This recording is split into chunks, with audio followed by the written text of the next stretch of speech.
We're working. We're working. Hello! Hello! Welcome to Spiritual Insights With two crazy ladies and no microphone. I again left the house today. This is how easily I am ADD sometimes. I went downstairs to get the microphone, realized I had laundry in the washer, did the laundry, and then I should change the litter box, and then I came upstairs. And no microphone. And no microphone. Which is fine. We don't need a microphone. It's just a prop anyway. Yeah. So welcome. It's been a while since we have done a video. My schedule's been crazy, and then I wasn't feeling good, and Susie's schedule has been crazy. So we're just happy to be here today, and welcome. I don't know what today is. The end of February somewhere. Today is the end of February. Yeah. Yes. Not the end, like 25th? 25th. 25th. 25th. Today is February 25th, 2025. A lot has happened in this new year. Yeah. A lot. Yeah, not even 2 full months. Almost 2 full months. Almost 2 full months. And I feel like, I don't know, the world needs some advice and some help on just how to handle everything that's going on. Exactly.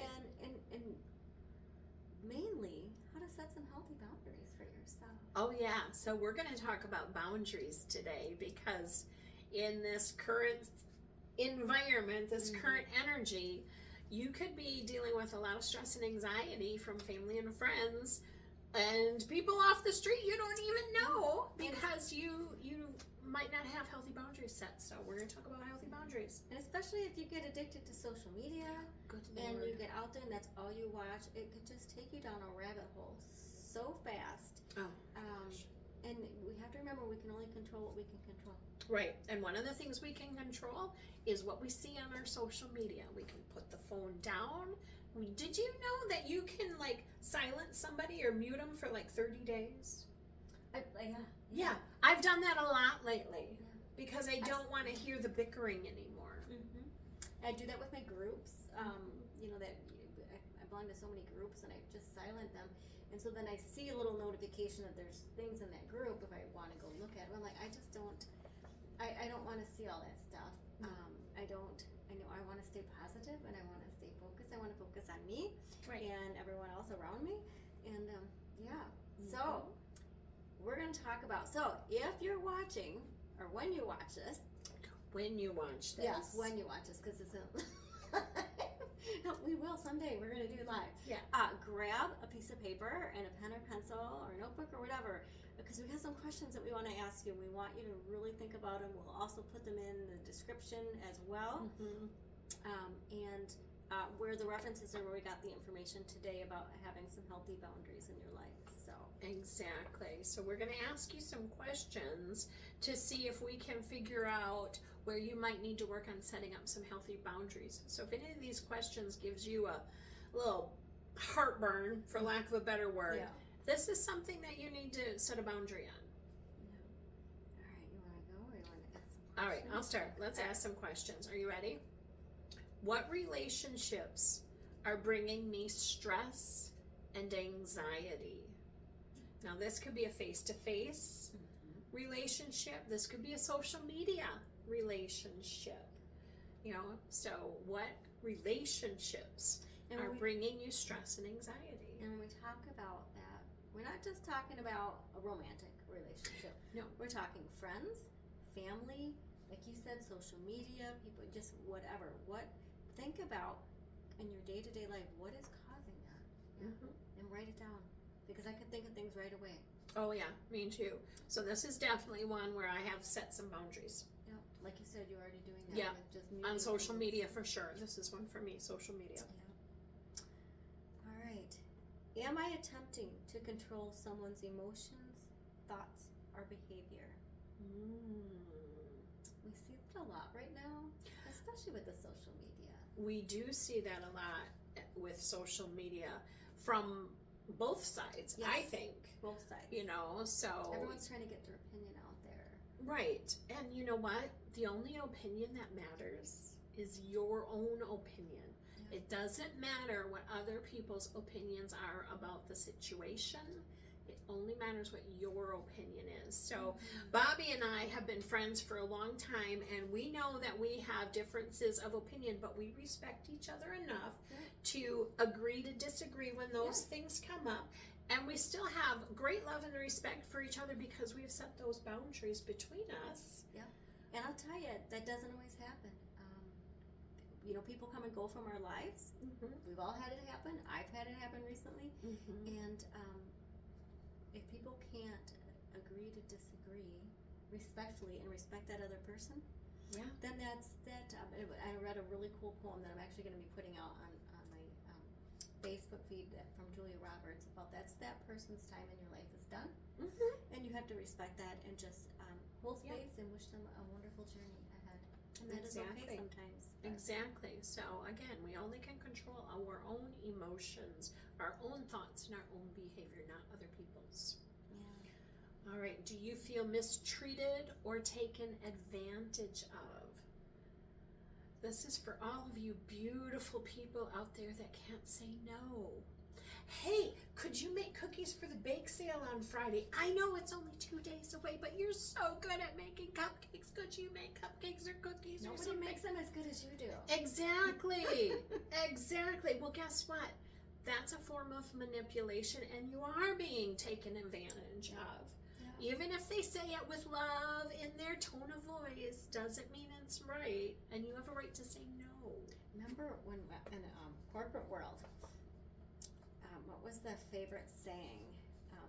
An emergency on your part does not create an emergency on my part. Oh, yeah. Say that one more time. An emergency on your part does not create an emergency on my part. So if you fail to do something or ask in advance, again, taking advantage of somebody's time and mistreating them, but trying to flower them with compliments to get them to do it. Right, exactly. Exactly. Yeah. That's a big one. All right. Next question.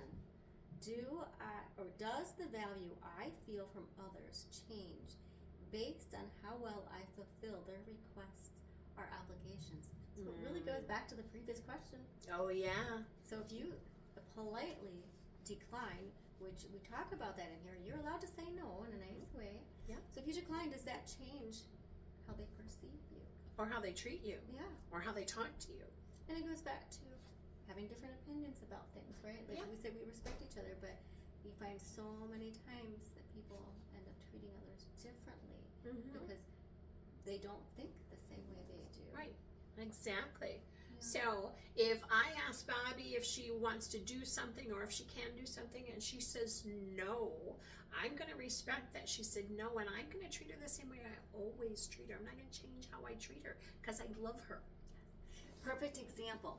I had to reschedule this 3 times. I think we've been trying since December. So, and I always say, the universe will let us know when it's the right time. I have another gal I've been trying to have coffee with that we're trying to just, connect. And it's either, like she had to cancel once. I think I canceled twice or rescheduled. But the universe knows, and you cannot feel guilty. You have to take care of yourself first. Right, exactly. And if your no makes them treat you differently, then you need to evaluate if that's a true friend in your life or not, someone you want to have as a part of your life. That's a good point. Because they should be able to respect that. Exactly. Because we all know as energy healers, self-healing is number one priority. Number one priority. You can't take care of other people unless you take care of yourself first. Yeah. You can't change other people's behavior until you change your own behavior first. Yeah, that is so true. Yeah. All right, my turn? Okay. Yeah. Do I need to adjust my responsibilities to align with the law of the relationships? Ooh, that's an interesting one. It is. And I had to research that a little. I'm like, law of relationships. Really, it's the law of attraction. Positive brings positive, negative brings negative. So do you need to adjust? It's what you're doing. Yeah. To align with what your beliefs are. that's a deep thought question. That is a deep thought question. So if any of these questions that we've just brought up to you give you that heartburn, that's an area for you to work on at setting some healthy boundaries. Yeah, I agree. I agree. So now, once you've like done that part, and you really answered those questions honestly, and this is just for you, so no one has to know your answers. Keep it in a hidden place. This is just for you. But once you kind of answered those honestly, then think about creating some rules and guidelines of how you want to allow others to treat you. It's so important. Exactly. It is definitely really important. And if you write down a rule and you decide it's not working for you, you can tweak that rule. Exactly. They change. They're going to change all the time, depending on where you're at in your life. Yeah. But start somewhere. And they don't, you don't have to make a long list. Write one rule. Exactly. I want to be treated with respect. And I can let somebody talk to me this way, or whatever it is. You know, you don't have to be rude and mean. I mean, that's what's wrong with the world. People are rude and mean. But be nice about it and set some healthy boundaries so that you don't let people treat you the way you don't want to be treated. Exactly. I like that. Yeah. Let's see. So create some rules and guidelines. Rewrite your rules of engagement to protect yourself from unhealthy relationships, intrusions, demands, and expectations. So you know that cupcake one example? Yeah. That's a great example of a boundary that should be set. You know, hey Bobby, can you make these cupcakes for me? Blah, blah, blah, blah, blah. I need them in 2 days. And Bobby comes back and says, oh, you know, I'd love to help you out, but I'm sorry, you didn't give me enough notice. I've already got other commitments and I just can't do it. You know, that right there is a beautiful response of saying no. Right. Now, I will also forewarn you that they may persist. They may. And at that point, I'll go buy them from Woodman's. I would not go buy them. Just kidding. No. I tend to get a little stubborn if they come back at me like that. But don't be surprised if they do. They may, you know, because it's no different than a toddler or a small child testing their boundaries. They want to see how serious you are. Oh, but Bobby, you know how much those cupcakes would mean to blah, blah, blah, blah, blah. And I said, nobody makes them as good Nobody as you makes do. them as good as you. Blah, Yeah. you know, whatever. Well, I thank you for the compliment. I really appreciate that, but I am sorry. I truly do not have time. And you have to keep going back to that no answer in a polite way. Right. I mean, you don't want to say, bitch, please, listen to me when I say no. Okay. You don't want to do that. I mean, you might end up doing that. In your mind, you might. In your mind. But try to be nice when you say no. I can just see in my mind. Right? You got this little guy going, rah! And then you've got your nice side going, oh. It's like those, you don't have that devil and the angel person on each side. And one going, no, Exactly. say this. Yeah. So, Pick the nicer words. pick Pick the nicer words. Especially in today's volatile environment that we seem to be living in right now. You never know when you say no, really mean what somebody might do. Exactly. But it reminds me of too, and I've even had to do this, you know, even though we're retired, but we still have other jobs. Yeah. You know, we're just doing things that we want to do. Right. If I overcommit or overbook myself, I look at my week, and not when I reschedule someone, it's not that they're less important, but I look at what makes the most sense and what can't I reschedule, so that I have my own mental health and I'm sane and I'm taking care of myself. Otherwise, I'm going to give away all my energy and I'm just going to be like at the end of the week. Oh my God, and that's not good for you or anybody else. No. So Exactly. yeah, I totally agree. Yeah. And then communicate. This is a big one. I love this. Communicate your needs and wants, okay? Valuing your own opinions and saying no when necessary. So all these are interlinked, these three things. Unhealthy boundaries often are driven by believing you can't say no. Exactly. So right now, beautiful soul, you have our joint permission To say no. to say no. In a nice way. In a nice way. You keep the bitch please to yourself, but you can say no. And there's nothing wrong with that. So Exactly. Nothing wrong with that whatsoever. So I never thought about this until Bobby handed me this packet, but there are 15 different kinds of healthy boundaries. I didn't realize there was either. I was just like, holy fuck. And this came from a mindful center. It's called mindfulcenter.org. And again, the link will be in there. And they had some really great advice. I was like, wow, I didn't realize there was that many boundaries. Yeah, I mean, we always talk about healthy boundaries, but this is like really good practical information to help you figure out what kind of boundary you need to set. Who would have thought 15 different boundaries? So don't let it perplex you. Again, we'll have it in the comments and stuff. Exactly. So you want to start? Do you want me to start? I'm gonna let you start so I can take a drink real quick. Okay. I'm covering myself up, you guys. I'm cold. It's winter. Her boundary is she's cold. My boundary is I'm cold, so I apologize. So, all right, the first one we're talking about is physical boundaries. Okay.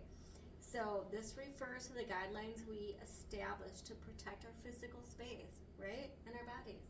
Exactly. When I first read it, reminded me of Dirty Dancing. This is my space. This is your space. My dance space. Your dance My space. dance space. I use that often. So, but the examples I give, again, your personal space. Okay, don't let people invade that. We talk about that when you're standing in line. Yes. Or some people, and I think we talk about it at touch is the next one. Yeah, so physical touch. I'm a huggy person. I am too. Not everyone is. So I have to learn to read that ahead of time because sometimes I've gone in for that hug, and they're like, I'm like, so no, that's a lesson for me to learn that not everybody is that physical touch person. Exactly. So and it's okay to say, I've gotten in the habit of starting to ask people, could I give you a hug? It's great, yes. And some people say, oh, heck yeah. And some people say, no, thank you. I'm like, okay, I respect that. Yeah. So I'm going to respect your boundary of not giving you a hug if you don't want a hug. Yeah. You can give me hugs anytime. Thanks. I'll take your hugs too. Privacy, okay, is another one. Don't let people, if you have something you don't want to share or you only want to share so much information, don't let someone make you feel bad. Oh my gosh, no. Yeah. You don't want people in your bedroom? Don't let them in your bedroom. Right. We actually just had this conversation at work today. Today, I was talking to one of my coworkers, and she said they had moved into a home where there was an add-on, and it was a master bedroom and master bathroom, and people are going into her bedroom to use her master bathroom, and I'm like, don't you have another bathroom on your main level? And she said, oh yeah, we have the guest bathroom. And I'm sitting here going, why would you let them in your master bathroom? That to me, that is a big invasion of my privacy. Because your bedroom, right? Exactly. I don't want to put my toys away. I don't want to worry about dirty socks on the floor. I don't have any dirty socks on the floor, but you know what I'm saying. But I have clean, like when I take stuff out of the dryer and I know it has to go on hangers. Right. I have certain hangers I keep downstairs. So I take them out and I lay them across my bed with the pillows. Right now there's sheets that need to be folded that I took out because I went down to check the laundry. Right. And I'm like, so, but I direct people to my downstairs bathroom where it's easiest because not that they have to go into my bedroom, but it is upstairs by where my bedroom is, and then they, I'm like, that's just, and sometimes I'd even close the door to that upstairs bathroom. Oh yeah. Yeah. Don't no, you're not welcome. That's my bathroom. Another one. Okay, this is a funny one. So when Frankie and I moved into the house we're in right now, we live on a river. And a lot of strangers would come up to the door and they knock on the door, like Girl Scout cookies or, anything. Like, it didn't matter what it was. A lot of them, instead of going to the front door, they would come around to the back door. And to me, that is a big invasion of my privacy. Back door is for family and friends, in my mind. Unless front door, right? Yeah, front door is for strangers. Yeah. So if the gas man wants to come and look at the gas meter in my house, he better go to the front door. Yeah. So it could be anything like that where you're like, no, this is wrong. No, you can't go in my bedroom. No, you can't go in my bathroom. No, you can't go in my backyard. No, you can't give me a hug. Anything. You can give me a hug, but you know what I'm saying. I know what you're saying. Yeah. But I feel the same way. That was so glad that when I actually had the carpet taken out of my living room and had the hardwood or the plank put in, because then I could have people come to my front door. I didn't like having them come to my garage because I felt like that's my personal space and it's messy. To come to my like, you know, that's more for, like, if you came, that would be one thing. Right. But people I don't know, come to the front door. Come to the front door. If I don't know you, come to the front door. If it's the first time you've been to my house, come to the front door. Yeah. You know, don't come to my back door. Yeah. I'll stick my dog on you. I got a dog. Well, I still have that? I do. I do. It bothered me to the point where I went and bought a life-size statue of a Rottweiler dog and put it on my back porch so that when people would come around, they would see that dog and they would be startled and they would run to the front of the house. Just love it. Yeah. Don't go to my back door. You never know what you're gonna find. You're invading my privacy. You're invading my physical boundary. Yeah, exactly. And the last one on this, which I think is really important too, because as caring people, we tend to do this without thinking. And it's having health-related boundaries. Mm-hmm. If you're going through something and you don't have to. If someone asks you, you don't have to tell them. Right. I mean, this is your own personal. Wearing the mask during the pandemic was one of the examples they gave on here. I see people's now still wearing masks because maybe they have a cold, you know. But I can remember so many times people making fun of people during the pandemic because they were wearing masks. Oh yeah. And I'm like, it's their personal choice. It doesn't affect me. Right. You know, what do I care? Let them wear a It mask. doesn't affect me. Yeah. Well, and on this one, so for my husband and I, we have a health-related boundary. We don't want our children to bring our grandchildren over if they're sick. Yeah. You know, I don't want you to come and infect me with your sickness. So it's been a bit of a struggle for one of my daughters. Okay. You know, that no, we don't go over to Jamapai and Poppy's house when we're sick. You know, no, you don't. You might not care about going someplace when you're sick, but other people do. You know, I won't go visit my parents when I'm sick. Well, I don't want to get my parents sick. A perfect example, the first time I canceled was because a client that I take care of was sick. Mm-hmm. So I had to start wearing a mask. I wasn't going to come over here and do this podcast with Susie knowing that I was not 100%. Mm-hmm. And I've had to cancel with people. There's just a ton of stuff going around this winter. Oh yeah. And it's not like you have to be on your deathbed to cancel. It's like if you get up and you don't feel well, take that as a sign that your body needs rest. Yeah. And you don't owe anyone again an explanation. Exactly. I love to share stuff, but I don't want to share your sickness. Yeah, that's one thing don't share your sickness with me. You can keep that one. It's all good. Keep that one. Keep that one. All right. Emotional boundaries. Have you thought about emotional boundaries? So this is referring to the limits and rules we set for ourselves with relationships regarding our feelings, thoughts, and emotional needs. So some examples are respecting feelings. So we've talked about that. So we may not always agree on everything, but we respect each other's feelings no matter what. We've been friends a long time. I still remember. I was thinking about that on the way over here. So we digress sometimes. It's so fun. We were taking a training together at Sherry Rennie. It was a Dr. Becky class. Okay. And her classes we had not been. This was like the first class we'd ever been in together, and we all had to get into pairs, and we were standing there, and she's like, I want you to turn to the person next to you, and I want you to greet them like you have not seen them in a long time. Do you remember this? I don't. I do, because both Susie and I were like, we screamed and we hugged each other, and everyone in the whole class. They were shocked, and then they laughed, and we were like, that's what you do. That's what you do? I mean, that's what I do. Oh my God! I had me chuckling on the way over here. I hadn't thought about that in years, and I'm like, I don't know what made me think of it. Oh, that's funny. It was like so fun. We'll have to practice that just for fun. We do. We definitely shocked Dr. Becky. Yeah, exactly. She didn't think we'd get that into that role play. Exactly. Yeah. So, all right. All right. So another example is taking responsibility for your own emotions. So this one comes up every now and again for me when I get upset with my wonderful husband for something he did or said that he didn't mean to hurt my feelings, but I got hurt feelings. So why did I get my feelings hurt? Why did that bother me? So sometimes I gotta stop and go, he didn't do it. Why am I holding a grudge against him? Yeah, it's yours. And I it's just me. had that happen myself with someone. Yeah. Something they texted me, and I was like, really?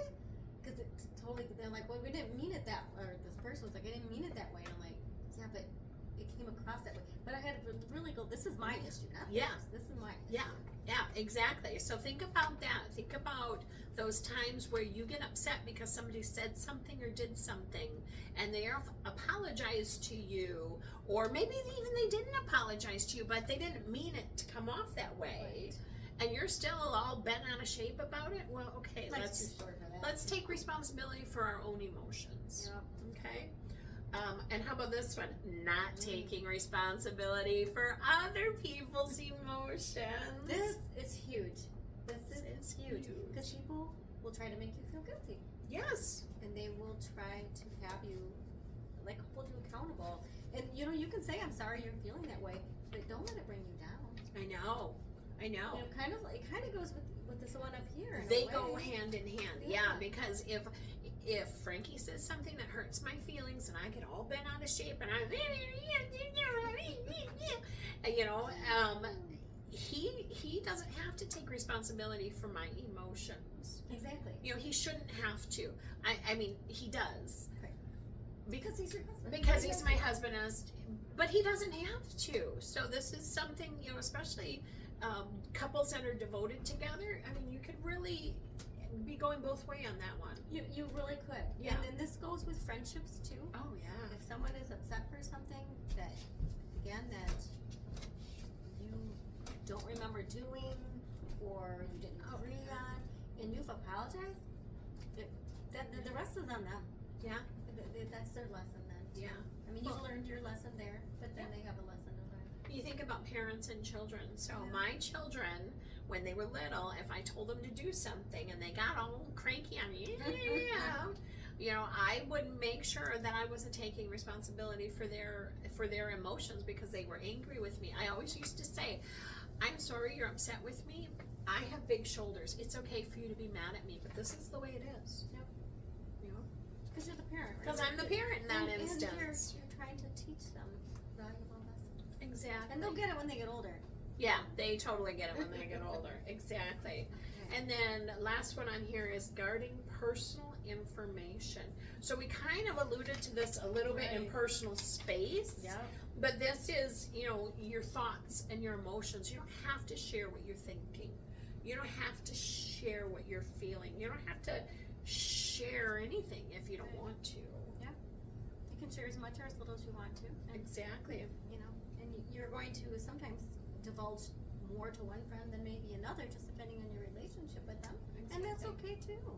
Exactly. And if you don't want to talk about it, just say, I'm not comfortable talking about that with you, or I'm not comfortable having that conversation with you, or whatever. Don't feel pressured into having a conversation about something that you don't feel comfortable having a conversation about. Yep. Completely agree. Mm-hmm. All right. Intellectual boundaries. So these refer to the respect and understanding needed for an individual's thoughts, ideas, curiosity, and intellectual growth, which still kind of a gray area. You're like, what the heck does that mean? Mm-hmm. So, one of the things they talk about right away, I think I'm on the right page, is respect for ideas and opinions. So, again, these all go together. They do. Like she talked about, there's a lot of stuff we don't agree on. And that's okay. We just agree to disagree. We still talk about it. We just talk about, our thoughts and feelings, and then it doesn't mean I love her any less as a friend. Well, and the cool thing is if you don't agree on something, you have different thoughts and opinions about something. If you're open to having that conversation, you can actually learn something from understanding the other person's perspective. Yeah. And that's what so many people don't do. No, they don't do it. It's my way. You got to do it my way. You got to think the way I think. Yep. No. If everybody thought the way I did, this would be a pretty boring world. Exactly. And I wouldn't know what to do with myself. Exactly. So we'd all have cats.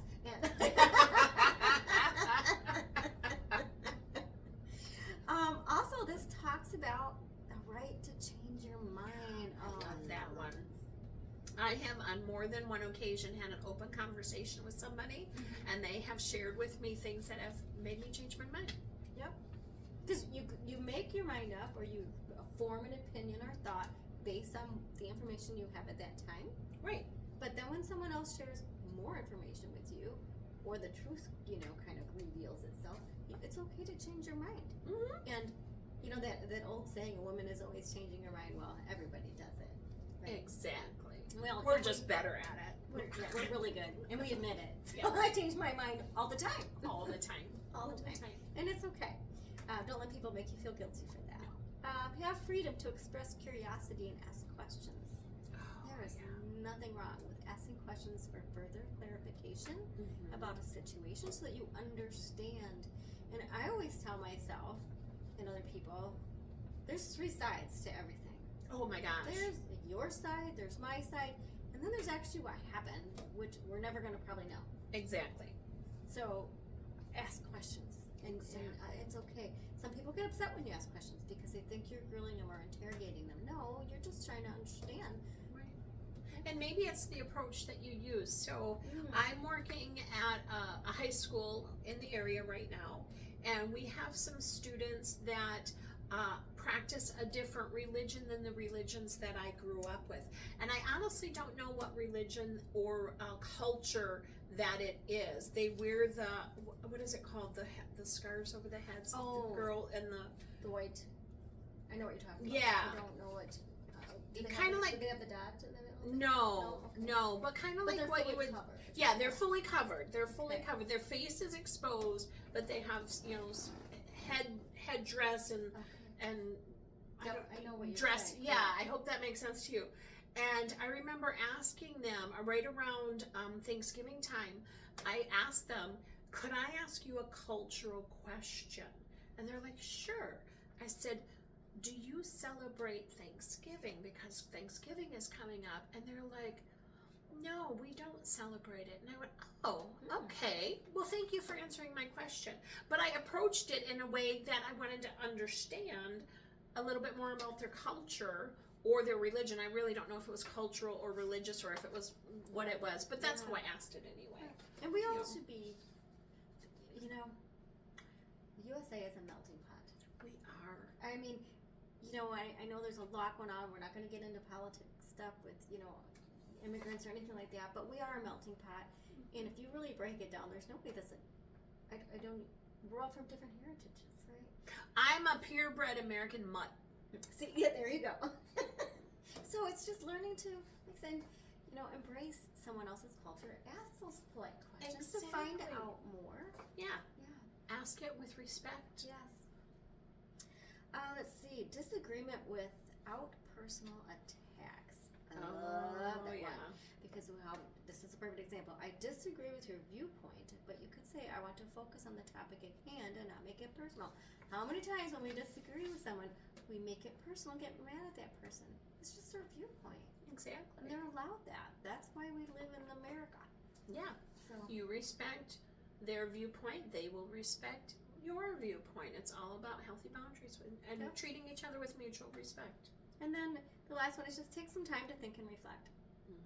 I would say do this before you open your mouth sometimes, which I probably don't do as much as I should. Yeah. And then also afterwards, when they've told you some stuff, take time to reflect before you, because so many times when someone is telling us something, we're already in our mind formulating what we're going to answer them back. Yes. So we're not even paying attention to what we're saying or what they're saying. And it's just like we don't even give them a chance. Right. So, yeah. So take some time. Those are good ones. All right, this one's a big one for me. It's time boundaries. So time boundaries are how we use and value our time. So coming from corporate America, which Bobby and I both retired from the same corporation, one of the things that I am really good at preaching about is work-life balance. When I would come home from work, I was done with work. I didn't think about work. I didn't look at work emails. I didn't even want to talk about work with my husband. He would ask me how your day was, and I'm like, oh, my day was fine. And then he would say, well, tell me about it. And I would just look at him and say, baby, I love you, but you wouldn't understand what I was talking about anyway. You would be like, okay. You know, so work-life balance, to be able to come home from work and disconnect from work. It's hard. And not think about work again until you go there the next day. And we've talked about this because I had a struggle, especially during COVID, with that. Because we all were working from home, right? Oh, yeah. So, just leave the laptop on. I'll just, every time I come by the table, I'll check email. Then all of a sudden, I got to respond to that email. And then you sit down 2 hours later, you're still and it's 7 responding, o'clock at night. And you were done at 4. Yeah. So, but yes, you have to have that work-life balance. You have to be able to shut it off. And I'm getting way better. I mean, I still work crazy hours with my own business, but so then I have different hours of the day where I'm shutting it off. Yeah. And I have my phone on Do Not Disturb because I have to get this done or I'm teaching a class. I block it all out. Yeah. And at night, I need my time before I go to bed now to just relax. Oh, yeah. I have a routine on my phone that at 9 o'clock at night, my phone goes on Do Not Disturb. Mm-hmm. And it doesn't come back up until 8 o'clock the next morning. And on Saturday, Sunday weekend, it's 9 o'clock the next morning. Don't even think about calling me in the morning because I'm not going to get your phone call. I have mine is on Do Not Disturb. It's not the same hours, but close. And the same thing. I'm like, I see when messages come through because you get the little dot at the top. Like, someone sent me a message. Don't look at it, Bobby. Your phone is on Do Not Disturb for a reason. Sometimes if they call and I don't hear them, I don't even worry about it. But, right. Otherwise, because some people are night owls and exactly. And I'm not. I used to be. Yeah, I'm not a I'm night not owl. anymore. Not at all. Not at all. So because I get up so early. Yeah. I mean, I literally wake up between 3:30 and 4. Even if It's my favorite time to get up and meditate. Yeah, it is. I lay there. The cats typically are in bed, on the bed with me, and I meditate. I just think about it. It's very calming and very peaceful. And I'll put some music on it sometimes. Whatever I need to do. Exactly. And it's for like a good half hour, if not more. Mm-hmm. So. Exactly. Now, I will say that on my Do Not Disturb profile, I have my parents and my children as important or exceptions, because what if there's an emergency?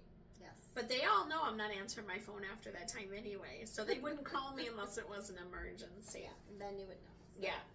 All right. So next one, commitment limits. Not overcommitting your time and energy. You've got to leave some time for your own self-care and your personal needs. Just work-life balance again. Work-life balance Make again. that My time. schedule is full. Sorry, my schedule is full. You don't take care of you. You can't take care of anyone else. Exactly. I always go back to that, the airplane safety talk that put your mask on first. Put your mask on first before you help anyone else put their mask on. You've got to do that. You've got to do that. That's a good example. That's a really great example. Yeah. All right. Scheduled breaks. So for those of you that are working, whether it's working at home or working somewhere else, are you taking your scheduled breaks? If you're a stay-at-home mom, are you scheduling a break for yourself? Perfect time would be nap time. When the kids are done for nap. Perfect time is nap time. Exactly. And sometimes you got to schedule your breaks. Yeah. I came home today. I scheduled a half hour. My phone wasn't on yet, and I'm like, I'm going to eat lunch. I'm not going to look at my email. I'm not going to look at my phone. I'm going to play with the cats. Yeah. And I do a little bit of meditation, and I just need to come down because I've been running all morning. Exactly. So. Yeah, so if you've got to schedule that break to get it in and get it on your calendar, then schedule a break, get it on your calendar. And then take the break when your reminder comes up and says, hey, it's break time. Okay, step away, go take your break. Yeah, none of this snooze. No snoozing on and a break. And then finally deleting it because you're never going to do it. Yeah, just take your break. You need it. And start. Like if you've never done this and you know you need to, start with trying one time a day.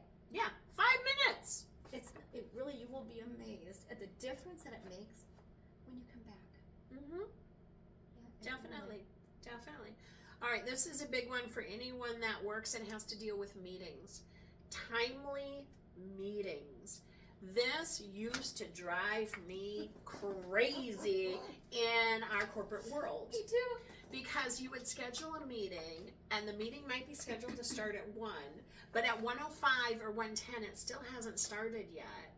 and it's supposed to get done at 2, but now it's 2:15 and you're still having a meeting because they didn't start it on time, and then they didn't stay on the agenda on time, and maybe you're only supposed to have 5 minutes to talk about this topic, but you know what, we're going to talk about it for 30 minutes because we're going to really just hash this out and get it all out on the no. Schedule timely meetings. Schedule a good amount of time to have a conversation about each topic, and stick to the schedule. You know, have a timekeeper. Oh my gosh, yes. But it's, and I'll give an example of somebody, a triber who did this a long time ago. We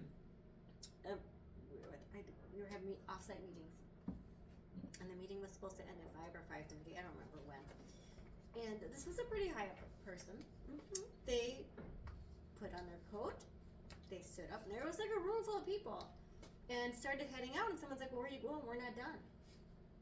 And this person was like, "This meeting was supposed to end at such and such time. It is now a quarter after or whatever. I'm going to go to my family." Yeah. And someone said something else, and the person said, "You're disrespecting my time." And I never forgot that, because it is very disrespectful of people's times. And when people don't adhere to those time, if you think you're going to need an hour and a half, schedule an hour and a half. If it takes an hour, great. But don't schedule an hour and a half for a 2-hour meeting. Right. Exactly. Exactly. And here's another one. For any of you out there that are scheduling meetings, don't schedule it over your lunch hour. Because we don't appreciate going to a meeting over our lunch hour, because now you've just taken my lunchtime away from me, where maybe I was going to go and get away from work to clear my mind. It's very disrespectful to the people that you work with to not adhere to the timelines and to schedule meetings during lunch periods. I don't know when lunch hours became not off limits, that people could just schedule them on your calendar. But in the and then you don't even bring me lunch? I know, like, at least how rude is that? Give me a cookie or something, for crying out loud. Like, when you think about it, I mean, some people have to take lunch, and some people have medical needs. Exactly. If you're diabetic or whatever, you have to eat, a certain time and then take your insulin or whatever it is. Or some people have got to go home and let their dogs out. And walk the dogs. And when you start doing that, it just, I just find it very disrespectful. It is extremely disrespectful. Yeah. It's rude. It's disrespectful. And then the last one on here is time for self-care. So this one, I actually just did this to my husband yesterday. Did I tell you this? I don't think I did. No. When you got over here. So I work at this high school, and I am on my feet moving the whole time I'm there. So when I get done with work, I'm tired. So my wonderful, sweet husband. I think you did tell me that. He sends me, he called me. That's what it was. He called me. Walk, then. No. Yeah, this is a walk. He called me yesterday, and he calls me Pie. He's like, "Pie, I'm thinking about getting done early today. Do you want to go for a walk?" And it was just hitting like 2:30 p.m. And I said, "I'm sorry, baby, but I'm just sitting down for my meditation, and I'm going to meditate for an hour. So if you want to take a walk around 3:30, that's fine. But no, I don't want you to get done early to go take a walk with me right now. I'm going to do my meditation now." And he was like, "Okay." I could hear the disappointment in his voice. Yeah. I knew he was disappointed. But that's my time. And I love you, but that's my time. That's your self-care time. That's my self-care time. And we all need self-care time. Exactly. All right. Next one. Sexual boundaries. Ooh. I didn't read on a lot of this. So sexual boundaries for the limits. One sets with regards to their comfort level, consent, and personal preferences in any sexual activity. So, examples are consent. Okay, when you first start dating someone, one person may have an idea of how fast they want to go, and the other person may want to take it slower. Do not let them pressure you into it, one way or the other. No means no. Yeah. Exactly. Have a discussion about it. There's lots you can learn, and then be friends before you date. Oh my gosh! Yeah, you don't gotta jump in bed right away. No. Pace the relationship. Kind of the same thing. There's all the time in the world. Learn what you need to know before you make that commitment, because the sexual part of a relationship means different things for different people. And for some people, especially women, we take it much more personal. Yeah. I'm not saying men don't too, but it's an emotional thing for us. Yeah. Sex doesn't mean love. No. Just because you're doing the nasty doesn't mean he loves you. No. It We just all know means that. he's taking care of his needs. Yeah, exactly. So, the type of sexual activities you want to do. Yeah. Are we talking 50 Shades of Grey? Or are we talking Leave It to Beaver? Yeah, there's all different kinds, right? And that's okay. We're not here judging anyone for anything that they want to do in the privacy of their own home. No. But it just goes back to, again, setting those boundaries. If they're asking you to do something you're not comfortable with, don't be afraid to speak up and say, look, let's talk about this because I'm not quite comfortable with it. And Exactly. understand why you're not. And maybe there's a way to modify what they're asking you. Who knows? Who I don't know. knows? So, Yeah. not everyone has a 50 Shades of Grey room in their house. I certainly don't have a red room of pleasure or pain or whatever it was called. Sometimes vanilla is just fine. Exactly. Yeah. Exactly. I like that. With a little hot fudge on top somewhere. No. Exactly. Get a little creative once in a Yeah. while, but Safer sex practices.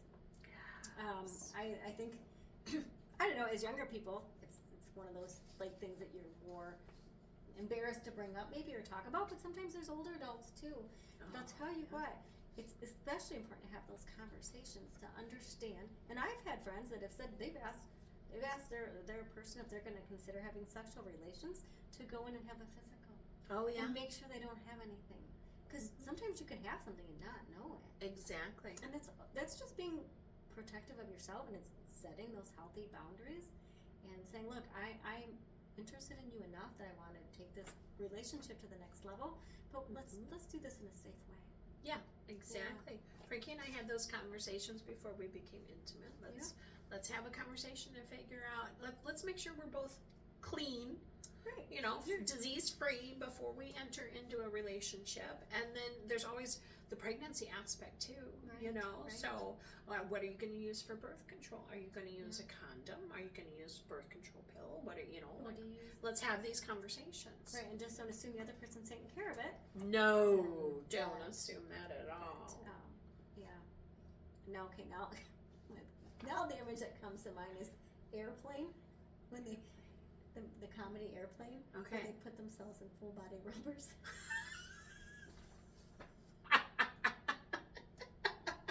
Oh, it's been a long week and it's only Tuesday. It's only Tuesday. I'm thinking of all these comedies, but I just was it Leslie Nielsen? Yes, Or whatever? yes. I don't remember. Was it Priscilla? I can't remember who was in the Old movie. Go watch the Go watch movie it. Airplane. Oh my God. And privacy and sharing. Again, be respectful of, again, yourself. And if there's things that you're doing and your partner seems to be very willy-nilly free and wanting to share that information with other people, it's okay to tell them, look, what we do as two consenting adults is our business and our business only. Exactly. You don't need to be sharing my sexual details with your buddies. Yeah, exactly. It may make for some good beer talk, but Let's just keep that between us. Yes. Exactly. All right. All right. What about material boundaries? So when we're talking about material boundaries, we're talking about things like money, clothing, vehicles, homes, jewelry, anything of your personal belongings. So anything to do with personal belongings is where we're talking about, what did I call it? Material boundaries. Oh, and I think. Yep. Oh, what? So we had. It doesn't say material there, so. That's okay. I remember several years ago that one of my old friends from long time ago called us out of the blue and asked us if we would borrow them money. Why would I borrow you money? I don't even know you anymore. I'm not going to loan you. I've had that happen too. Yeah. Multiple times from Yeah. the same person. Oh, I know about that one. And I felt bad, but literally I wasn't in a financial situation to even do that in the first place. Yeah. Like I'm a single homeowner. Don't want anyone around my house. I'm a single homeowner, so that's a lot right there. That is. I don't have time to be giving money out for loans. No. So loaning and borrowing money, guess what? You can say no. Loaning out your possessions, a snowblower, a shovel, anything like that. You can say no. Other personal property, a car, computer, anything like that. No. You can say no. You don't have to let people use it. Even if it's something like, like Bobby's sitting here right with me right now, and if she would say, "Hey Susie, can I use your computer? I need to go check my email or something." You know what? I love you, Bobby, but I'm probably going to say no because I have my personal finance stuff and a lot of personal stuff on my computer that I'm just not going to let anybody go jump on my computer. I love you, but no. Dang it! I was so hoping. I know, exactly. And you could also have boundaries around shared spaces. Like how often, like my children are all grown and moved out, but do I want them to come back in? Would I let them come back in and share my home with me again? And that's a discussion then, that you would need to have with Frankie. Exactly. And so that you each respect each other's decision and what you're going to do. Yeah, because one of us might say, "Oh yeah, they can come and move back home," and one of us might say, "Oh hell no." Right. And that's a valid thing. So, do you want to share that personal space? That's like. Bobby, you're welcome. Come and share the space with me anytime. Well, and I've had people that have wanted to come stay with me. And I'm like, look, I don't have really a spare bedroom with a spare bed. You sleeping on the couch, but that's invading my space, and that doesn't make me comfortable. Right. Unless it's like for, they're coming for a class and they're staying overnight. But I've had people ask to stay for an extended amount of time. Yeah. And I'm just like, I can't. My house is not built that way for that. Right. If I had spare room, it would be a different story. But it depends on. But you utilize that space for other things. Yeah, I do. So yeah, exactly. And then there's also got to be respect for your personal belongings. If you do borrow something out, they need to be respectful of it and not break it. I mean, how many times have we borrowed something out and it came back broken? Mm-hmm. Had that happen. Yeah. So sorry, if you break it, I'm not gonna borrow you anything again. I'm really picky about some of that stuff. Like I don't borrow my books out because I'm so picky about my books. Not as bad as it used to be, because but I usually buy the hardcover books and I put them, I put the coverings on them, and I'm like, but I've had people borrow them and they come back in a really bad shape. Yeah. And I'm like, okay, well, I didn't. Or they don't come back at all. Or they don't come back at all. I've had that happen too. Yeah, exactly. So, digital boundaries. My goodness, in today's day and age. Oh my gosh, yes. So this refers to the rules and guidelines that you establish for your interactions and behavior. Your phone, social media, your computer, whatever. So right now, like online privacy, whenever you log on to something, everyone's got this thing at the bottom. Do you accept these cookies? Do you want to accept all cookies, or do you want to have custom cookies? I always go down to either reject all or custom cookies. I'm not going to just say accept all so you can see everything else that I'm doing. Oh, sure. So I'm glad you said that. I never thought about that. So yeah, you see it a lot more now when you log onto a website. Those are always there at the bottom. A lot of times people just ignore that message. If you ignore it, guess what? All the cookies they want, they're gonna just see whatever, and then that just adds junk on your computer. I think, I don't know. Yeah. And all that stuff. Time spent online. Oh my goodness. So this involves setting limits. So this is very important because you can go again down a rabbit hole and spend hours and hours and hours on your phone. Yeah. Whether it's social media, Facebook, X, I don't know, Instagram, playing a game, audiobooks, all that stuff. So set, it kind of goes back to set some time schedules. Okay. Every, when you have a time, like this is it. I have an hour or I have a half hour.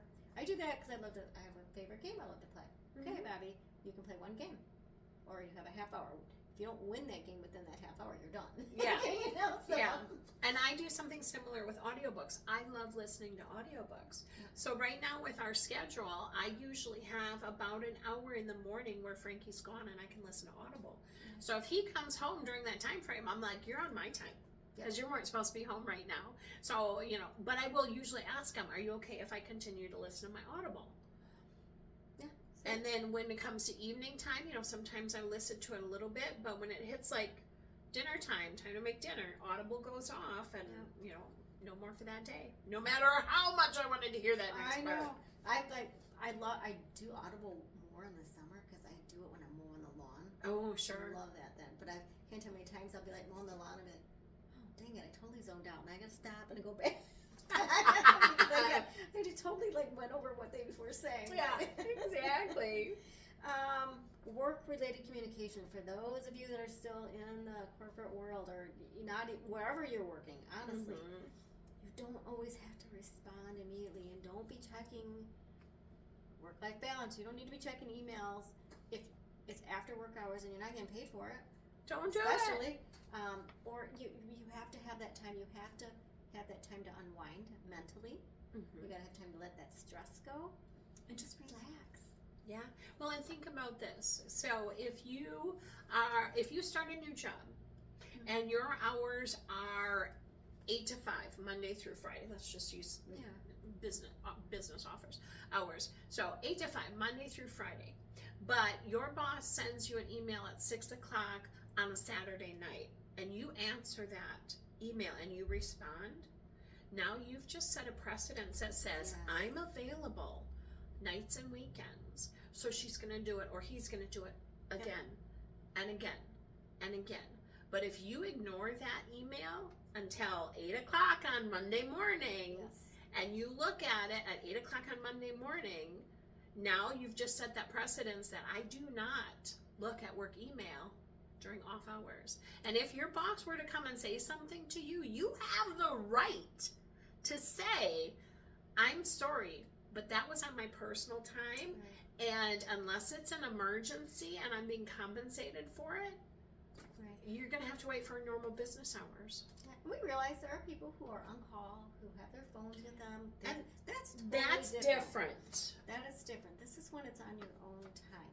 Yes. Your boss has no right to expect you to respond to a phone call or an email on your private time when you are not getting paid. Yeah. Because like you said, they'll just keep doing it then. They will. And online interactions. Oh, that's a big one right now. And it talks about choosing to not debate or engage on something that someone posts that you do not agree with. I like how they worded this. I want to read this. Yeah, go right ahead. Ready? I choose not to engage in heated debates online as I find they can be emotionally draining. I love that. That is so true. I have seen people who will post, especially in the political environment right now, they will post, I'm gonna say, they'll post pro-Republican, and someone will come in and they will completely bash it because they are pro-Democrat. Okay, if you didn't like this pro-Republican, then don't respond. And I've seen it the other way, where someone will post pro-Democrat and someone will come in and bash it because they're pro-Republican. Yeah. Don't respond. I would say, if you don't like what I post, scroll on by. Yeah, you have the right to ignore a post you don't agree with. You don't have to respond. Had someone who's, I don't know, they're not really directly related to me, but they were related to my aunt, who, it was a political thing, and she didn't like the response that my aunt had given, so I kind of stuck up for my aunt a little bit. I'm like, this is free speech, you know. My aunt wasn't rude or anything, and then this person decided just to unfriend us both. And I was like, okay, you know what, that's okay. I'm happier that way. If you're going to put something out there, and again, if someone wants, if you want to leave a comment, leave a nice comment. My aunt was actually asking a question, and then this person came back really snarky, and it was really sad. I'm like, look, she was just asking a question. That's all she was doing. So, but if you're going to put something out there, you know, again, if I don't agree with it, I typically scroll on by. Right. But But if you want to respond in a nice way. So don't offend people. Exactly. There's no reason to get all bent out of shape because No. somebody doesn't agree with And you. that kind of goes into this last one, digital etiquette. So, We should be teaching digital etiquette. Whatever happened to, what was her name? Dear Abby? Was that Dear Abby? Yes. Whatever happened to Dear Abby? Oh, We need something like Dear Alexa. oh, she's gonna come I on. was waiting for it actually. I was waiting for the waiting beep. to go, yes.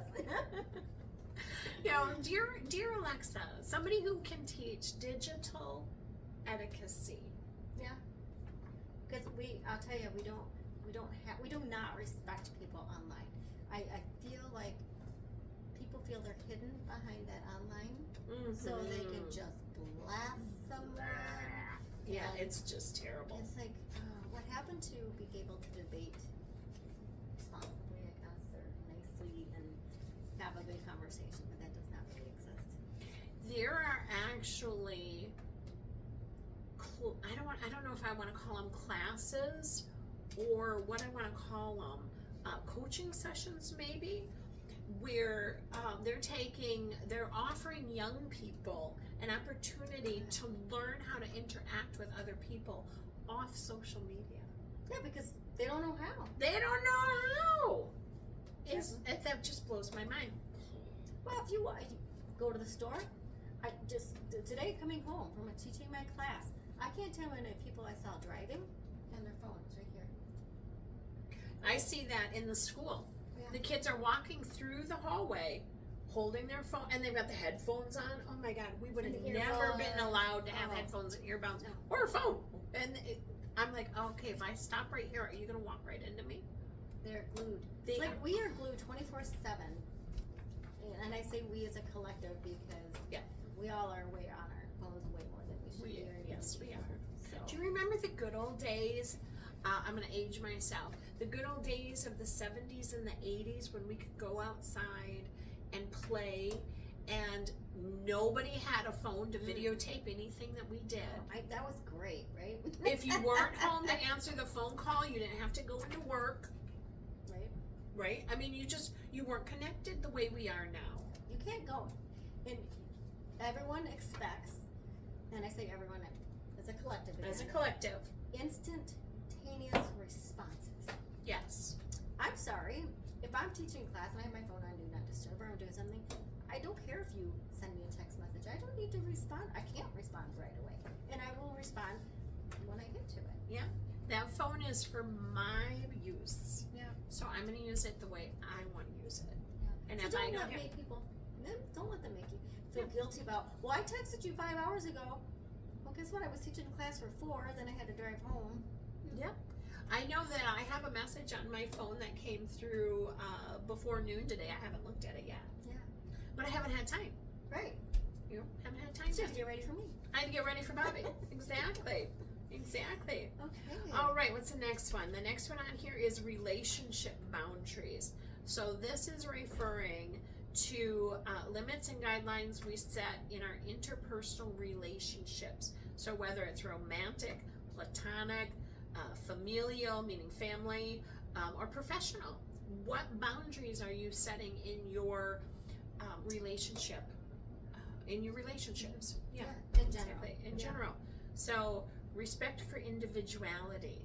This one I really like. Because everybody, boy, you've got some unique family dynamics out there. I would Yes. say. Exactly. So this is all about maintaining and respecting each other's individual identities and interests in the relationship. I don't fit into the mold of my family. I am the black sheep of my family, although I tell them I'm the pink sparkly sheep because I like that better. But I'm the odd duck out, and I'm okay with that. And my family knows that is how I am, and they are okay with that as well. My children know how I behave. My grandchildren know. I mean, they accept me for who I am, and they respect my individuality to be a little quirky sometimes. Yep. Because I am definitely a colorful person. And we wouldn't have it any other way. Exactly. So we need to respect other people's individuality. You do you, let them do them. That's well said. Yep. Yes. Quality time together. This is another big one because again, we're on the flipping phone so often. This one hits home with me because this is a frustrating one for me. Okay. Because when I'm guilty of it too at times, so I'm not excluding myself from this. But if we're having a date night, or I'm having lunch or dinner with friends, it's so frustrating whenever. Well, this is not a phone, but when everyone's sitting there. Oh yeah, I'm gonna check my phone. Yeah. And then you're just like, okay. And then they start answering, and then I'm like, are you here with me, or do you need to go home so you can take care of what's on your phone? Unless it's an urgent situation, we Right. talked about that. That's different. But again, we don't have to respond to everything right away. That person you're with is just as important as that person that texted you or messaged you. Exactly. I would even say they may be more important. Exactly. Because they're with you right here, right now, this red hot person. minute. Yep. Yeah, so put the phone aside. Spend that time together. When Frankie and I go out for dinner, whether it's just the two of us or we're with friends, the phones get put away. Good. That's really great. Yeah, put the phone away. Put it on Do Not Disturb. In fact, you know what? Have you thought about leaving the phone at home? Oh my God, I can't. People were like, they feel like Naked. I was just gonna say, excuse the expression, naked. Like, oh my God, I've left my phone home before, and then I'm like, oh my goodness. But what's worse is just leaving your purse. Yes. That's when you feel really vulnerable. Yes. So phone, I can think of. I mean, how did we survive growing up? We did not have cell phones wherever we went. No. And we did just fine. Sometimes just put the phone down. Spend that quality time face to face, talking, having a conversation, playing a game, whatever. Conflict resolution. So this is kind of, like we said before, we're going to agree to disagree. Yep. Don't go to bed angry. That was a big one. Yes. So let's figure out how we're going to establish some rules for fair and respectful discussions during a conflict. Yeah. One of the ones that Frankie and I set up a long time ago is don't bring up the past. You don't get to bring up something that happened 3 years ago today. I don't want to hear about it. I love that one. Don't do it. Don't do it. Because so many people do it, throw it into because they know it's just going to start conflict. Oh, yeah. But you did this same thing 3 years ago, and we were at my Aunt Matilda's barbecue. Who cares? It was 3 years ago. Right. Even if it was last week, who cares? It doesn't matter. Yeah, don't bring that stuff up. So set those boundaries on how you want to handle conflict and how you want to resolve a conflict and what is allowed to even come into the conversation of a conflict. Yeah. No, if don't bring up the past. It's not going to happen. We're not going to go there. Good. Emotional support. Boundaries involve understanding and expressing how much emotional support you can give and receive. This is a big one as well. Yeah. Because sometimes you're just not in an emotional state of mind to have that conversation. And they have to be able to respect that. Yeah. And, we all in it. Sometimes people are always in crisis mode. Yep. And so then that gets really difficult. So then this is what this kind of talks about too, is like being able to tell that person, look, I'm feeling overwhelmed right now too. So can we talk about what I'm feeling right now too? Mm-hmm. So it's respecting both, Right. and having that support for each other. And sometimes you might have to table this conversation, You're like, both not feeling it, man. yeah, this is really not a good time for either one of us to have this conversation. Could we revisit this, in an hour from now and see where we're at and if we can actually have a conversation instead of a screaming match? Mm-hmm. Yeah, screaming doesn't solve anything. Doesn't solve anything. And then mutual decision making. It's not always all about me. No, wait, there's a song. What about me? My husband and Frankie and I joke about this all the time. He's like, Pi, it's not always all about you. So sometimes I'll say, Frankie, it's not always all about me. Sometimes it's about you too. So it has to be a mutual decision-making process. So you're both respecting each other in whatever relationship it is. Parent, child, husband, wife, friend, significant other, he, she, whatever. Doesn't matter. All relationships. You need to be able to discuss what's going on, and you need to be able to make a decision together. There are often times where, just out of respect to Frankie, I will ask him instead of tell him. And what I mean by that is, we've had some funny looks. So we're at Kohl's shopping. So Kohl's is a local department store, for those of you who don't know. So we're at Kohl's and we're shopping, and he's looking at men's shirts, and I would be like, really bored, Frankie, are you okay if I go over to that department over there for a little while? Oh yeah, baby, go ahead. So I'm asking him, knowing full well he's gonna say, yeah, baby, go ahead. But then we sometimes get looks from other people like, what the freak is she asking him permission to do whatever? Well, it's out of respect. It's out of respect. I was just gonna say, yeah, definitely. Yeah, exactly. I don't know why that came in, but I love that though. But it's nice, Yeah. Like, are you gonna be okay right here? Because, like you said, I'm bored. And same thing if I was in a fishing store, right? I would like, can I just go look around the store while you check out your fishing rod or Right. whatever you need to do? Frankie would not want to sit with me while I'm looking at shoes. Well, yes, exactly. Or craft store. Or right? craft store. Yeah, So. anything like that. Just being respectful. Yep. Being respectful.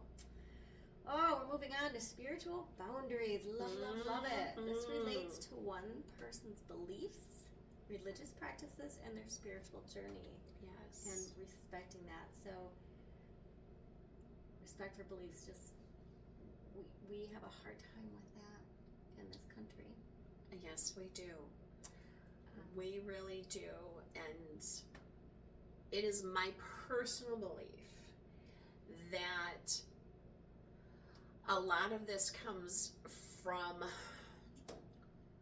organized religion. And you can disagree with me, it's okay. Just do it respectfully and nicely. Yeah, but this is my personal opinion from my personal experience. So I don't need somebody coming and telling me what I can and can't believe, what I should and shouldn't believe. I would like them to respect my beliefs, and I'm going to respect your beliefs. Right. And like you had said earlier on one of these bullet points, sometimes having that conversation, you learn something so much more about why they believe in what they believe in, and it makes a little more sense. Yeah, exactly. I mean, I still might not agree, but it's okay. It's okay. There's so many different spiritualisms and religions, and people who don't believe at all in anything. Exactly. And that's okay. They're not harming you by their beliefs, and that's one thing if they are. If they're doing something destructive, but for the most part, that's why we have so many different types of churches. Exactly. We have a lot of different things you can do spiritually on your journey. Yeah. So we covered that kind of with that religious practice. It's really being appreciative and discussions. We've talked about having discussions. Yeah. So we learn a lot by having a discussion, and then sometimes we're like, well, now that makes sense. Yeah. If you want to go to church on Sunday, and I don't want to go to church on Sunday, I'm going to respect you, and I hope you're going to respect me. So it's okay. I'm gonna do my own spirituality my way, and you're gonna do yours your way. Yep. And one of the big things is having that conversation. You're not having that conversation. I'm not gonna have that conversation to try to convert Susie to be Lutheran and go to church with me.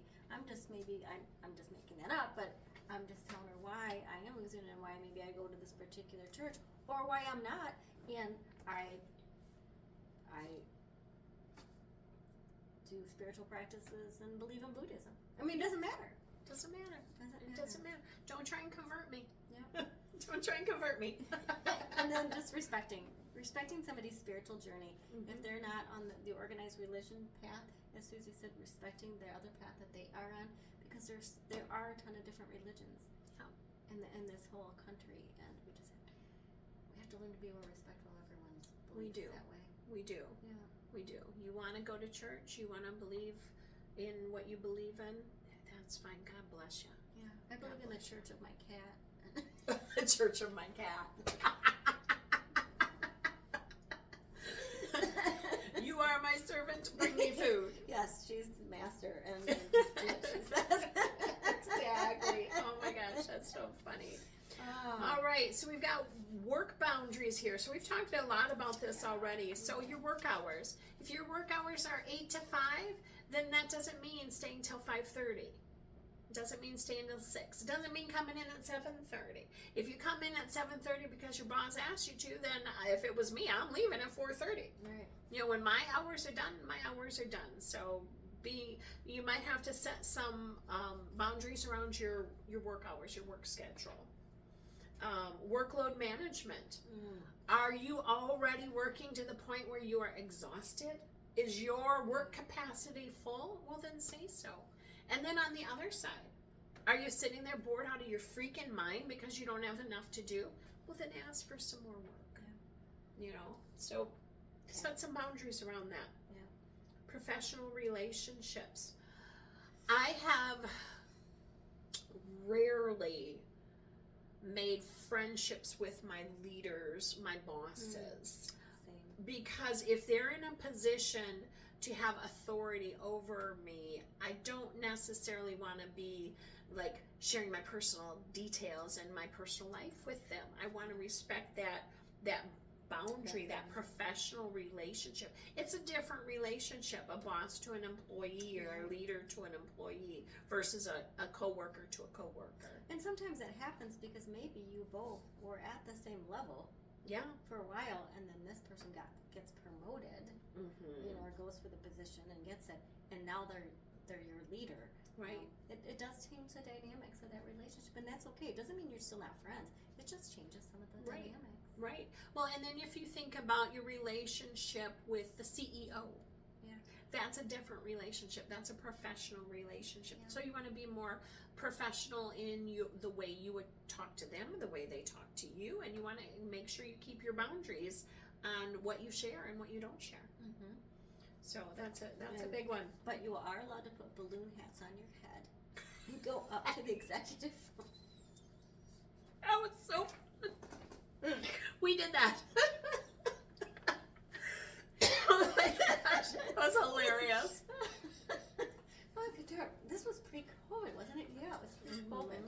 I think it was right before, like the year before. I think it was right before. We put balloon hats on our heads and we went and walked around the executive level of our trying to corporate spread office. cheer and joy. And we did a good job of We that. did. Exactly. They thought we were a little crazy, but that's okay. That's So we've already talked about work-life balance. That's a big one. And then remote work boundaries. We kind of talked about that as well. You know, when you are working from home and your hours are 9 to 5, you're not still on the computer at 5:15 or 5:30 or 9 o'clock at night. 5 o'clock is 5 o'clock. You got to respect those boundaries. Oh, we're getting there. Hope you're still with us, and we hope you're enjoying us. We're moving a little quicker on ones we've already talked about. Exactly, because some of these are redundant. They all kind of go together, and they have the same bullet points. But financial boundaries is another big one as it relates to the rules and the guidelines that you establish for yourself around money and savings and investing and lending. Kind of talked about that one a little bit, lending, borrowing money to someone. But one of the big things is spending limits, and there's a group online, I think, on Facebook or somewhere. I can't remember what it's called now, but it's a younger generation that says it's okay to come out and say, I would love to go to supper with you guys next week, or I would love to go up north with you, but I don't have the money right now. Right. And it's okay to tell someone you don't have the money right now, or you have money you're saving for something else. Or it's not in my budget right now. Right. It's okay.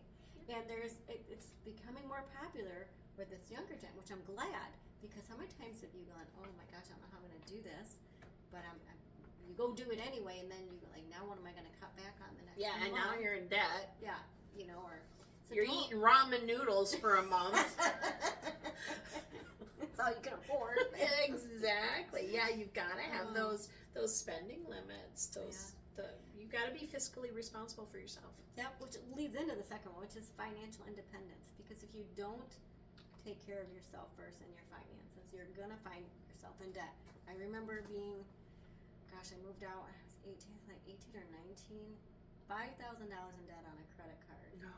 And I was like, I don't know how I'm gonna dig myself out. Mm-hmm. I did, thanks to the help of a friend, a boyfriend at the time, that I paid him back. But I was so embarrassed to even tell him that. I'm like, it's easy to get yourself into that. Oh, here's a credit card. Here's a credit card. Now I have credit cards still, Right. but I can tell you, they get paid right away. I And remember. the whole balance gets paid. Yeah, I remember having a conversation with my mom before I moved out about credit cards, and she said, and I this stuck for me: do not spend more than you can afford to pay off in 1 month. You have to be able to pay your balance off every month.